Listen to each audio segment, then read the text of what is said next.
Hey, Linda and Mark. I've kind of got I'm over here at Shady Glade, and I wanted to show you. I'm pointing down the street. There's Shady Glade Court right there. And then if you come down and make a right to that dead end where that biker just went, there's a pedestrian biking bridge across Shoal Creek that connects directly to the bike lane, which he just made a left onto.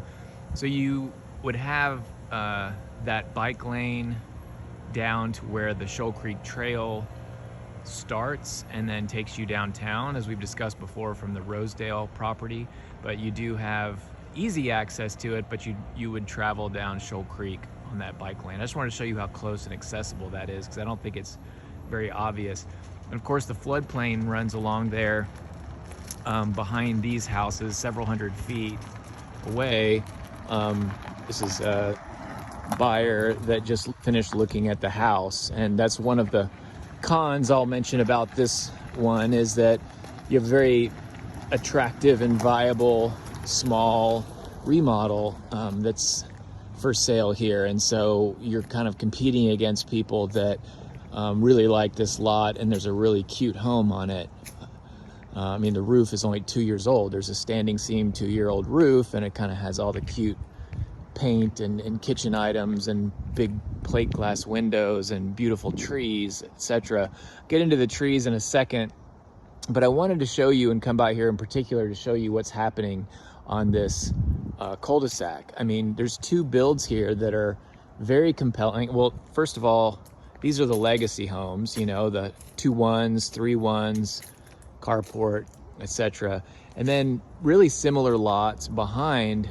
And one of the things, you know, I can't really answer, you know, but can at least use these as an example, is very unconventional but still very compelling builds on each one of these two irregular lots, like the one that's for sale over here. So, you know, in this particular case, you just have a house that's configured sort of at an angle to get that really long facade and, you know, really nice flat. It's a flat lot. And then this one, you know, this is just personal preference, but I find this one particularly intriguing, where because of the tree situation, you can see they have, you know, this giant oak tree, and they put their living quarters almost in the very back of the lot, the backyard. And then, you know, you can see their festoon lights, so they've got all their living kind of up in the front. And then you kind of pull into this garage carport area. It's very secluded. And then they've kind of got everything between this fence and the back house where the house is built as their yard. So I really love properties like this, where trees can kind of dictate unconventional ways that custom build is set up. But so that's sort of where Jed might come in on a lot like this one. So like I mentioned, you know, I'm going to send you a survey that shows, you know, that there's essentially a oops, I got this zoomed in too much. You know, a China berry tree over on this side. So this property line, which is China berry trees, are just junk trees. So not an issue. Of course, there's some opportunity to get, you know, sort of angle the house closer to the property line here. I mean, there's so many different configurations. I can't even, Rosedale was very straightforward relative to this one, but you know, you would need more than this this footprint for your downstairs. So there would, and then on top of that, the plus is, like the other lot I was showing you, got some really great oaks, but you know, that's a pecan, that's an oak, there's an oak back there. How this would be laid out, the footprint is really, again, is more of a Jed thing. But you know, the house as it's sized, you'd need more of a footprint even if you went up on a second story. It's a very irregular lot. So I'm going to send you the survey that does have trees and measurements on it, and perhaps if you want to talk with Jed, we can kind of look at how you lay out a footprint. But also wanted to point out, which you probably saw online, that there's multifamily on the other side of this fence.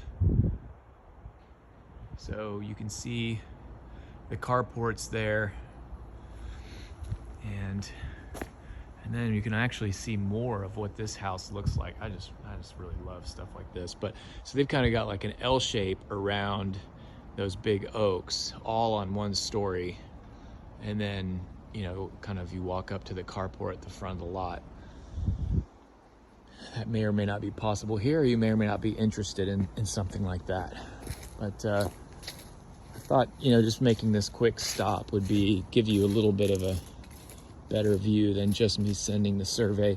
And again, I'll send you well, you saw the listing. I mean, you're going to see the level of attractiveness. It's not the house for you guys, but like you can see this really nice standing seam roof. The siding is in good condition. The windows, there's good cosmetics. It's a bit land heavy. You know, if you're going to spend $775, $750 and you want a cute little house, you don't necessarily want to buy this much land with it, but it looks like that might be asbestos siding, but those are reasonably new vinyl windows. I can see the greenish tint, so it's like a low E window. So there's just, you know, this house is an asset, unlike the one in Rosedale.